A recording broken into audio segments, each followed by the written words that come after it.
It says we're live, but I screwed up with the picture. Hey everyone, Dave here with Affordable Door and Gate.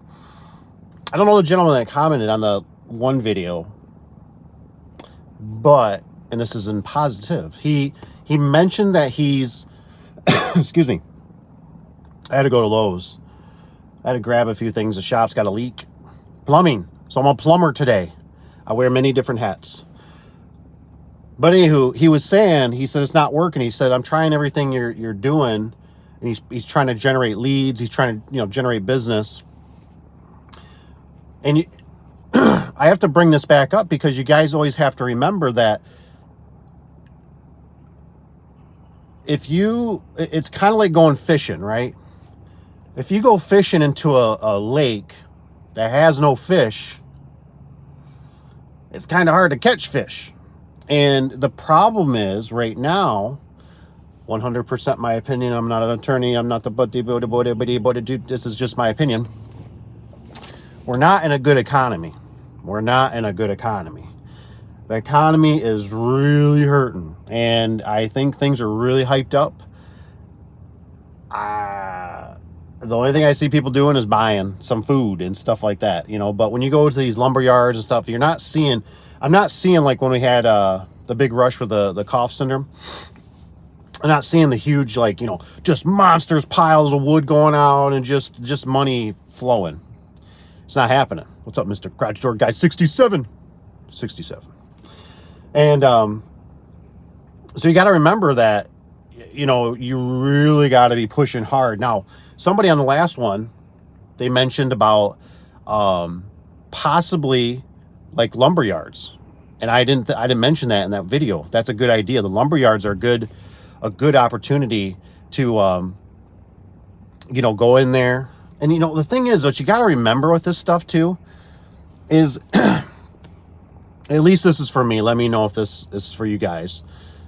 But it's like you can't go in there full tilt. You know what I'm saying? Like you can't go in there and just like all of a sudden just, hey, my name is Dave. I'm with Affordable Door and Gates, and how are you doing? And I need business. It's like you got to remember that you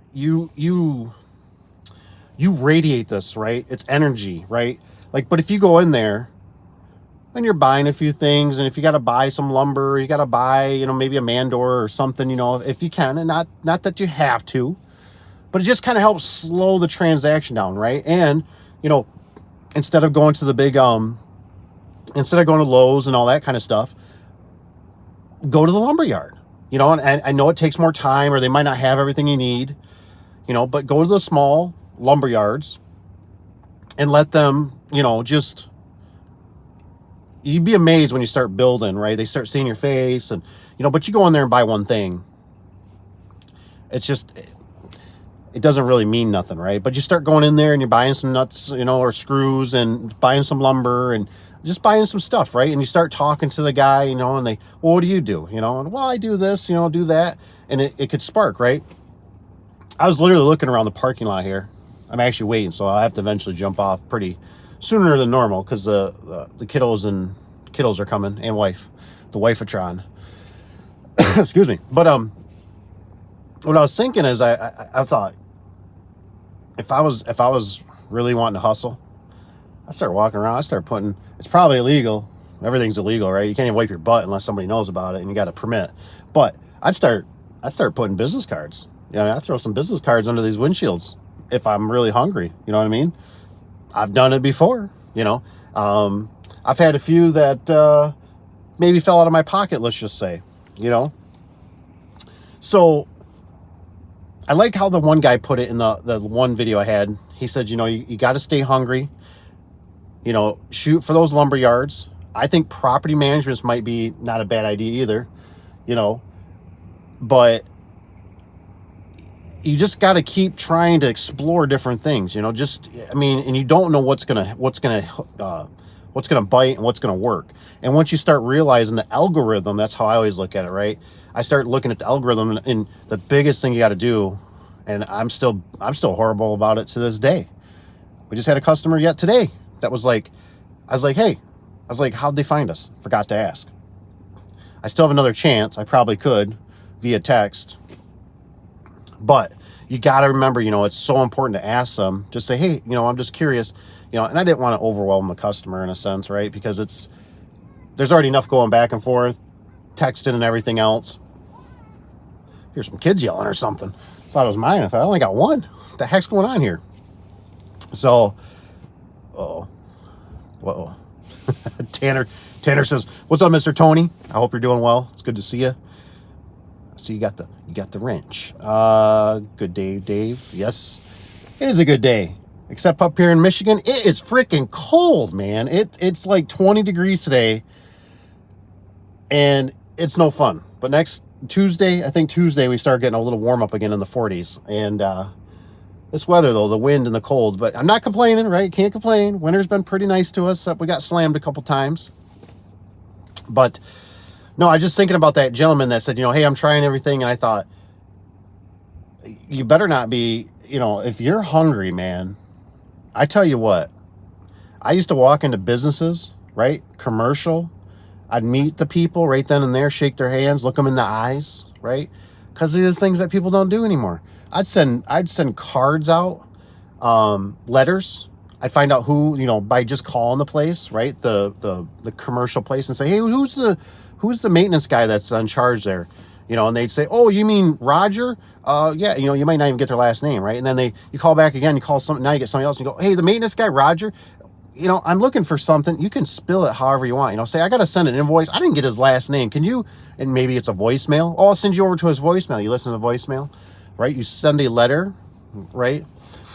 I was talking to my stepdad last night about it, and I told him, I said, there's a lot of people when I've hired over the years, there's so many people that'll come in. Oh, hey, and if you're here, if you don't mind, hit that like button. Just tap it, if you would, please. Appreciate that. Always gives me a little fluff in my feathers. Sorry. But I appreciate it. But I was telling him, I said, it's really tough because you get so many people, it's amazing, that come into the business, right? And they just, oh my gosh, you got so much. And it's like, yeah, you just came in here for 6 months, a year, and you think, all these things, are just manifested like overnight, and it's like, this stuff takes years. And that's why sometimes I'm always telling you in the garage door business, hey, you guys got to think about this. Like, is this going to be your long-term, because it's a grind, man. It's a grind. I mean, and I was just driving around today and I thought, boy, we don't really have to fight for much work. We can kind of open the spigot and turn it off as we want it. And we still get more business than what we can even handle. But I thought, we have the roots, right? The tree has grown and the roots are spread out so far and so deep into this community, and that it's almost like, not that you're invincible, because we're not. Everything is susceptible to economy. But we've been so lucky and we're so blessed that we just, we're so established, I guess is what I'm trying to say. But when you're just kind of a nobody, and I know what that is, I got businesses I've started right now that aren't even 2 years old yet, that you're a nobody, and it's a challenge, man. But I think about when I first started with the garage doors, and I think to myself, man, how hungry I was, and I was invincible, man. I did everything I needed to. So it's always fun when you got people like driving around, you're like looking at you like you're crazy, and you're going, you're crazy. Why are you driving around my vehicle 2 times? So what's it got? Yeah. So Tanner says it's a storm is coming. Everyone should prepare for a bad. And if the storm misses us, then it's least you are ready. It sounds just kind of like prepping, doesn't it? I mean, hallelujah. I mean, you can't deny that. I mean, it's better to be prepared than unprepared. It's better to have than not to have. So, I don't know what this year, for me personally, this year, I'm not pushing hard. For one, I don't need to. For two, I've tried for too many years to go against the storm. I have fought horrible weather before, and I kick myself because 2 days later, the sun's shining. And it's like, that was stupid. So it's kind of like right now, I look at it and I go, we got so many variables right now. We don't know if it's going to be Republican. We don't know if it's going to be Democrat. We don't know if it's going to be full-on war. We don't know if there's just too many variables right now. And that's why I'm always kind of mentioning like, hey, you know, if you're thinking about maybe changing careers or, oh, I'm going to jump into the garage. Yeah, you know, this is not probably the best time. Even if a Republican comes in, let's say that Mr. T, we'll call him, we might get a boost, right? We might get a boost, but there also might be so much fire on him that he just can't even, you know, and then it turns into the, well, they left me a horrible mess, which I'm not saying they didn't, you know what I mean? So he might be fighting for 2 to 3 years. And I know that's a hard thing for you guys to think about, you know, years, but that's how this stuff works. It could be 2 to 3 years or longer. I mean, you got to remember back in the, you got to remember back in the 2008 that, I mean, this stuff, it took like 5 years, you know, for this stuff to finally, when we did residential just peeled right off. I mean, you got the people that still had money that would do it, but it wasn't like we were changing out doors. It was all like repair, broken spring, gear kits and openers. And then I remember, you know, when we came out of that 5 years, the economy started turning around, right? We really almost need a housing crash. We really do, because I've been looking at these houses, man. These houses are ridiculous in price. I mean, you got huge prices that these people want still, and then you got interest on it. I mean, you guys should comment. That's what you should do. You should type 1 that if you think the housing's out of control. I mean, how many people do you know that's like living back with parents? They can't afford rent. Hit 1.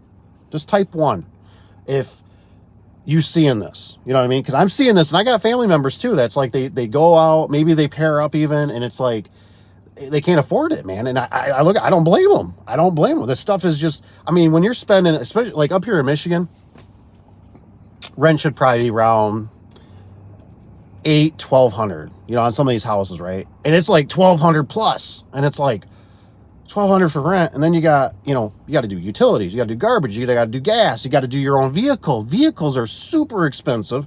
I was looking at a used vehicle the other day, and we were joking, me and the wife, and I said, how much? And I'm like, probably 14, 16 grand. She's like, nope. I mean, I had 100,000. I was 2018, so it was newer than I thought, but it was like 22,000. I was like, oh my gosh, no. I was like, that's just no.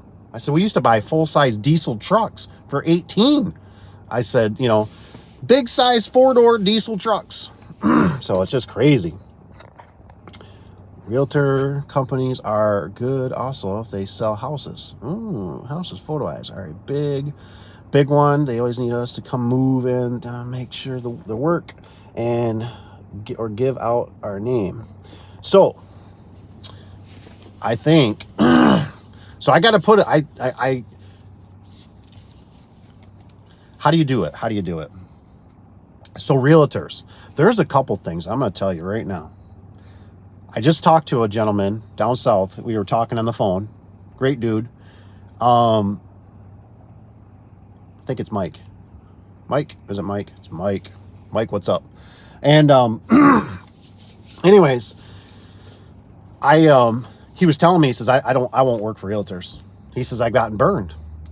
And I think there's good realtors and there's bad realtors. But I also have had only, I think 2, and I never pushed them, right? But I'm not saying you got to keep, you got to swing, right? And you're going to miss a few, you know, but sometimes you hit them and it's a home run. And so I agree. If you ain't got nothing, man, you better, like Tanner says, you better go do the realtors, man. Anything to drum up, you know, just to get your name out there, even if you got to do it for half price. The problem is with realtors, I found sometimes is like they want cheap, and they will do it. They just do stuff. I don't know. Just churches is another one. And I have nothing against church. You know, I love the church, right? Hallelujah. Amen. But I hate churches. And why I hate churches is because this is the reason. And there's other things that this goes into. The problem with the churches is there's not one decision maker. I didn't know this. I didn't know this when I was a young buck. You need one decision maker, because otherwise what they do is they go get a price from you, right? I've done man doors, I've done garage doors, And what they do is they go to their meeting. Well, we're going to have a meeting next Wednesday. And you're like, oh, okay. And they sit down at that meeting, right? And everybody's got an Uncle Bob or an Uncle Harry or Uncle Jerry or whatever the heck it is, right? And he'll come out and do it for, I bet well, how much did that guy tell you? How much that guy? Whoa, $1,000. I bet Uncle Bob, right? And what they do is they want to be the hero of it. But anywho, I got to let you guys go. I love you. Hit that like button. We'll see you guys in the next one. Peace out. Bye.